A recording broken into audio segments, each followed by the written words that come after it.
Hello, and welcome to another chapter of the Des Moines Symphony Listening Room. I'm Joseph Giunta, the music director and conductor of the symphony, and today I'll speak about our next Masterworks program that's coming up very soon. It features 4 pieces of great variety that have something in common with each other: universal brotherhood, joy, and love. We begin with our continuing tribute to the 251st anniversary of Beethoven's birth with the performance of one of the great opera overtures of all time, Leonore Overture No. 3. After he had finished his one opera, Fidelio, he tried 3 times to write an overture. And although each of these attempts produced pieces that are still played today, it was his final choice, simply titled Overture to Fidelio, that settled in to become the overture before we hear the opera. However, his other 3 attempts became concert pieces, and the best one is his Leonore Overture No. 3. Wagner referred to this piece as the most perfect drama in itself. It begins with Florestan in jail, dark, mysterious, and cold, and the work weaves through some really beautiful and interesting sections and keys and culminates in a musical celebration of Florestan's liberation, of course in C major. It's an effective and very dramatic work.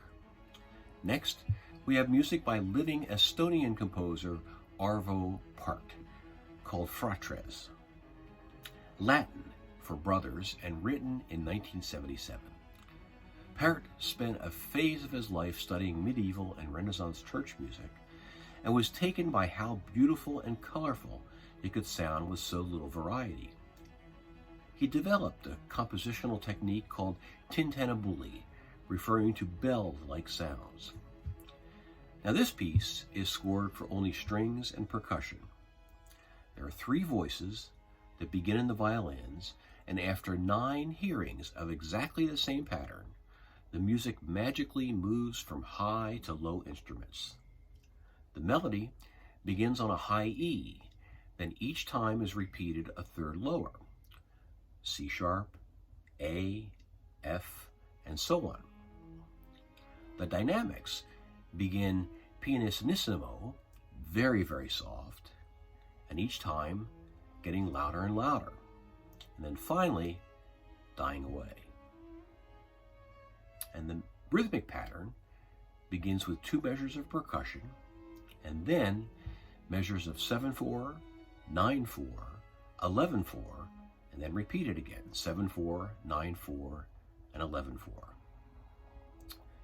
All this creates a feeling of tranquility and hypnotic sense of being, and it has an effect on an audience that leaves them relaxed and quite contemplative.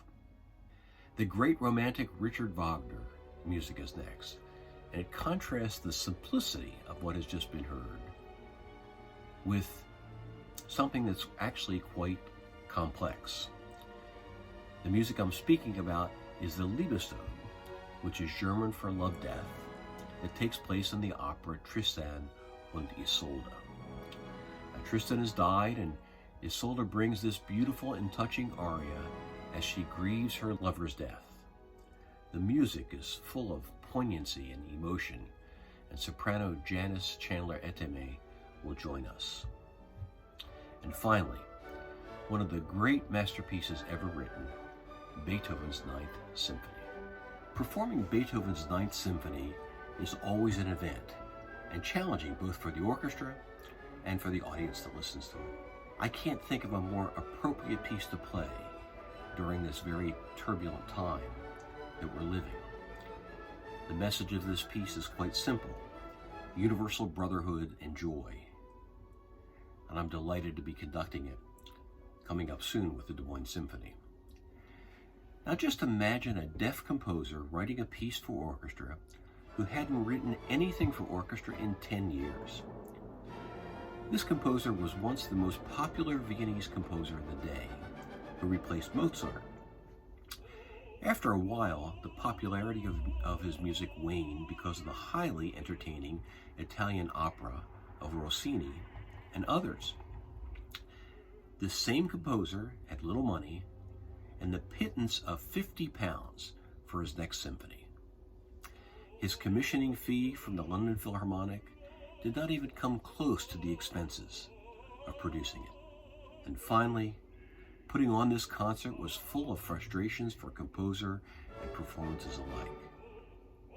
By now, you know I'm referring to Beethoven and, of course, his Ninth Symphony. Now, the piece had a gestation period of 30 years, starting when he read Schiller's Ode to Joy, that seemed to be something that he read over and over again.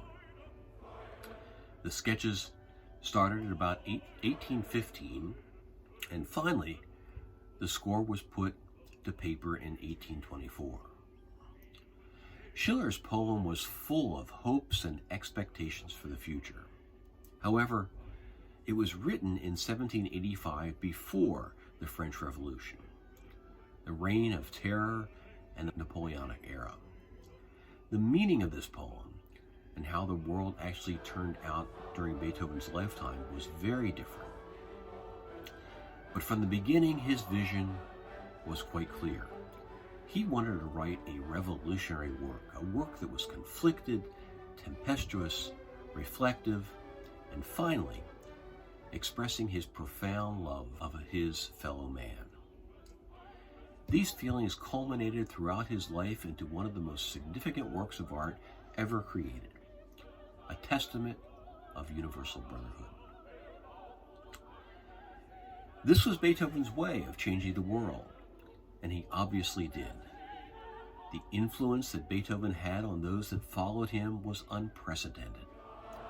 Tchaikovsky wrote that Beethoven's music was colossal and titanic, and composed his Fourth Symphony with Beethoven's own Fifth in mind. Wagner thought Beethoven's Ninth Symphony held the secrets of all secrets, and copied every note of it and made a score of his own, so it could be a part of him. Gustav Mahler was profoundly moved by Beethoven's music. Hector Berlioz thought Beethoven's Ninth was the culmination of his genius. And even Shostakovich wrote that Beethoven gave new revolutionary ideas to the public and roused it to revolt against the masters. And even Stravinsky, who was outspoken early in his life about not liking Beethoven's music, later, in his 80s, was converted. He wrote, "I find newfound joy in Beethoven's music these days." Anyone whose heart beats warmly for greatness and beauty will surely be present, was written in a Viennese newspaper on May 5th, 1824, 2 days before a much-anticipated concert, which included Beethoven's consecration of the House Overture, several movements of the Missa Solemnis, and the premiere of his Ninth Symphony. Now allow me to take ourselves back into Beethoven's time and imagine what it would have been like listening to this concert. The sound of the instruments were more varied and distinctive than they are today. The brasses were valveless. The woodwinds were louder and more piercing than the strings. The timpani used animal skins for heads. Strings were softer due to their gut strings, giving clearer articulations and brighter sounds. Their bows were shorter, although some musicians used larger bows that had been developed in Paris. This affected how long they could sustain notes, and therefore affected tempo. The pitch was almost 1/2 step lower. Orchestra balance always favored the winds, and most 19th century German orchestras used only 3 to 4 stands of strings. Winds were almost always doubled, and winds used no vibrato, and the strings used it very sparingly. And most of all, there were very few virtuosi that were actually up to the technical demands of this great music. The level of performance was more like an average college orchestra, rather than the highly skilled ensembles that we have grown accustomed to hearing, both live and recorded these days. And in fact, the first performance conducted by Beethoven himself, even though he could not hear one note of it, was by all accounts miserable.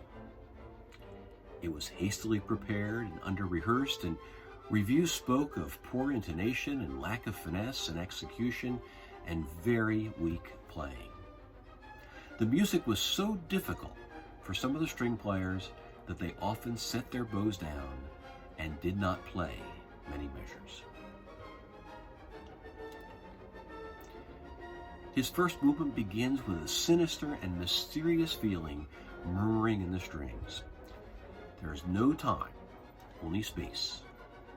The horns and the violins enter very softly, and as more instruments join in, the first culmination of the theme is unparalleled in its emotional content, played full voice at fortissimo. His premise was more could be reached by compression than expansion in this remarkable opening. There's a double exposition and two development sections, each moving into a harmonic world like none other. And the coda takes its cue from the beginning, building to a huge climax that is as powerful as any piece written today. When I conduct it, I always feel like the piece could end right then, but of course it doesn't. The second movement, Wagner called a miracle of repetition in monotony, which refers to the incessant da-da-da-da-da-da, played delicately, elegantly, charmingly, boldly, rhythmically, and sometimes cumbersomely, but always very effectively. Its harmony proceeds from D minor to C major to F major, and in the development, he writes a ritmo di tre battute, rhythm in 3 beats or measures, and later ritmo di quattro battute, referring to the experimentation in phrasing. And the trio, a little march in D, starts a half measure too soon. Beethoven loved marches and always enjoyed a musical prank. His third movement, marked Adagio molto e cantabile, is stunningly beautiful and reflective of music that seems to come from another world. The winds are prominent throughout, along with the fluidity of the first violins that is similar to the Italian bel canto style that became so popular later in the century. This music is gorgeous and ends peacefully with no hint of what is to come. Now, Wagner called the opening of the monumental last movement Schreckensfanfare, a fanfare of terror. It opens with a dissonance of 2 triads played simultaneously, B-flat major and D minor. What follows is a drama heard like never before or since. Lower strings play operatic type recitatives, and the music of the previous 3 movements appears as if to remind us where we were before. And then, a new theme that sounds so simple and so naive that many said that it even made Beethoven smile. And then, something unheard of, a chorus and 4 vocal solos in a combination of a symphony, opera, and concerto. A Turkish march and a double fugue all combine to make this one of the most innovative and expressive works of art ever created. Now, the question I ask every time I study this piece is, how did it become so exalted over time? Certainly, the first performance of it did not merit immediate success.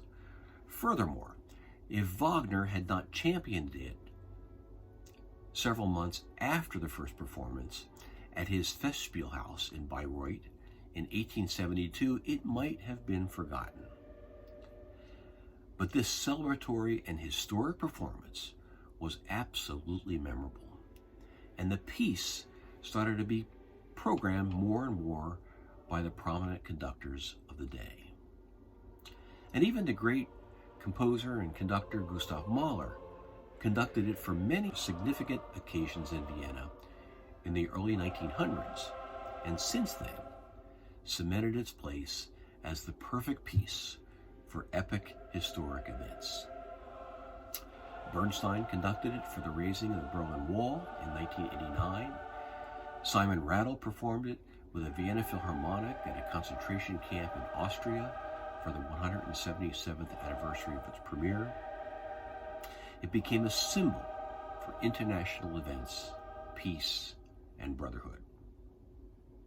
Well, my experience with the piece is that each and every performer and listener walks away believing that all could be well with the world, and that is what makes this so special. After all, isn't that at least one definition of great art? And as I said earlier, don't we all want universal peace and brotherhood? How appropriate can this peace be now? Thank you for joining me, and I look forward to seeing you all at the concert coming up soon, and of course, in the next listening room.